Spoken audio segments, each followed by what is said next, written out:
how to unlock chat in WhatsApp. Hey there, welcome back to this video. In this video I am going to show you how you can unlock chat in WhatsApp.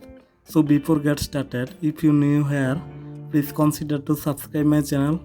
So first I am going to show you how you can lock chat.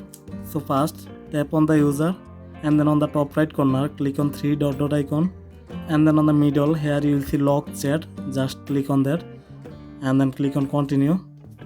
Now you need to enter your phone password or finger.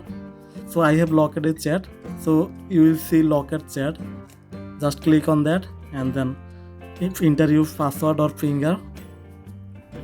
After that again click on tab and on the top right corner click on three dot icon, and then here you will see unlock chat. Just click on that and then enter your password or finger.